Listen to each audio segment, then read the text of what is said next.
Halo teman-teman, selamat datang di Value Stock. Hari ini saya akan membahas analisa fundamental saham BJTM kuartal kedua tahun 2021. Ya, ini disclaimer-nya, yang pertama ini merupakan sharing analisa fundamental, bukan ajakan beli jual ataupun hoax suatu saham, dan keputusan investasi ada di tangan teman-teman selaku investor. Yang ketiga, dari analisa fundamental ini bisa dijadikan referensi untuk analisa saham-saham yang teman-teman miliki.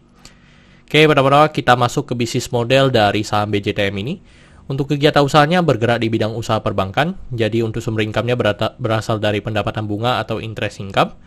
Untuk segmen usaha atau marketnya di Indonesia, terkait kasus hukum, selesai membuat video ini, saya tidak menemukan adanya kasus hukum yang terkait dengan BJTM.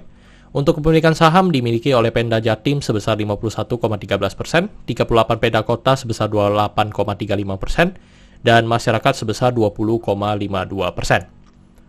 Dan kita bisa lihat dari segi pendapatannya, untuk kuartal kedua mengalami kenaikan sebesar 6,7%, dan saya asumsikan kuartal keempatnya memiliki kinerja yang sama dengan kuartal kedua, maka sampai akhir tahun akan mengalami kenaikan sebesar 4,9%. Terus dari segi net profitnya juga mengalami kenaikan, dan kenaikannya sebesar 4,3%, dan seperti tadi saya asumsikan kuartal keempatnya memiliki kinerja yang sama dengan kuartal kedua, maka sampai akhir tahun akan mengalami kenaikan sebesar 7,1%. Terus dari segi asetnya juga mengalami kenaikan, dan kenaikannya sebesar 14,2%. Untuk dari segi utang juga mengalami kenaikan, dan kenaikannya sebesar 16%. Untuk dari segi modal mengalami kenaikan, dan kenaikannya sebesar 1,1%. Dan teman-teman, di sektor perbankan ada 3 rasio yang perlu kita perhatikan, yaitu NPL, CAR, sama LDR-nya. Untuk NPL gross-nya di 2020 itu hanya sekitar 4,27% dan mengalami kenaikan di 2021 ini menjadi 4,42%. Jadi ini tidak baik ya teman-teman untuk secara NPL gross-nya. Dan dari NPL net-nya dari 1,69% menjadi 0,93%, itu bagus. Untuk CAR-nya dari 2108 menjadi 2110 ya teman-teman, jadi mengalami kenaikan sebesar 0,02. Dan dari NPL sama CAR ini memang masih memenuhi dari standarnya BI. Tetapi untuk NPL gross-nya, kalau untuk perbankan, kalau saya lihat di atas 4 itu sebenarnya udah agak-agak berbahaya ya untuk di sektor perbankan. Untuk LDR-nya di 61,21%, dan di 2021 ini mengalami penurunan menjadi 52,25%. Dan menurut saya ini bagus, yang dimana di masa pandemi seperti sekarang, memang untuk dari pihak bank memang harus lebih selektif dalam memilih nasabahnya. Terus ini adalah summary laporan keuangannya dari 2014 sampai 2021. Di sini saya akan banyak membahas tentang rasio keuangannya. Yang pertama adalah MPM.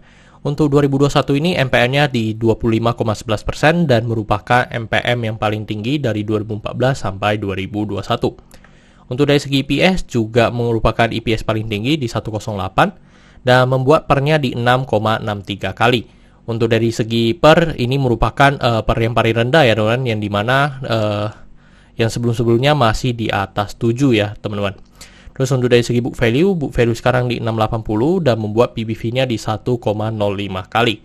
Dan teman-teman, kalau kita lihat secara histori, untuk PBV dari saham BJTM ini selalu di atas 1. Untuk dari segi DR-nya di 8,43 kali. Dan ini di sini saya mulai tidak begitu suka dengan DR dari BJTM, udah di atas 8, tetapi menurut saya sih harus mulai saya perhatikan ya teman-teman untuk kedepannya.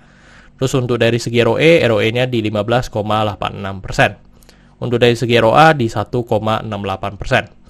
Oke teman-teman, saya membuat video ini untuk harga sahamnya di 715. Dan dari analisa fundamental saya bisa mendapatkan nilai intrinsic value-nya sekitar 1000. Jadi masih memiliki margin of safety 40%. Dan ini kesimpulannya, yang bernama dari produk dan jasa saya berikan sesoke karena saya melihat perusahaan ini mampu bertahan 5-10 tahun ke depan. Untuk GCG saya berikan sesoke karena tidak memiliki kasus hukum. Yang kedua, memiliki pemegang saham mayoritas. Untuk revenue, net profit, dan aset saya berikan sesoke karena mengalami kenaikan. Untuk liability saya berikan sesoke karena untuk dari segi hutangnya selalu mengalami kenaikan, tetapi udah menjadi warning bagi saya, yaitu DR-nya sudah di atas 8. Untuk dari segi book value saya berikan snow karena harga jual sekarang di atas harga book value-nya.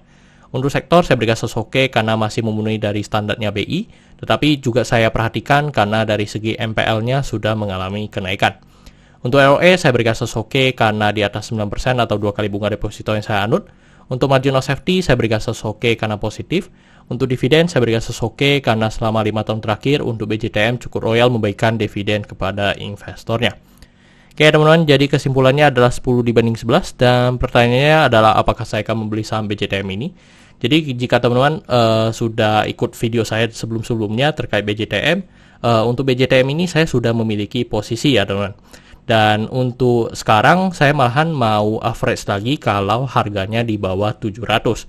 Itu akan menjadi consider saya untuk masuk ke BJTM ini karena dari segi dividennya menurut saya sih masih cukup oke ya dibandingkan beberapa sektor bank yang lainnya. Dan memang untuk BJTM ini juga udah jadi warningnya saya walaupun saya punya posisi di situ, yaitu adalah dari segi liability-nya dan yang dimana dari segi MPL-nya. Itu akan saya perhatikan lagi untuk kuartal ketiganya. Oke teman-teman, saya rasa cukup sekian untuk video kali ini. Jangan lupa untuk like dan subscribe. Jangan lupa juga untuk follow saya di Instagram saya di royken13. Dan teman-teman, saya ada membuat grup Telegram. Jadi teman-teman bisa join grup Telegram saya di Value Stock.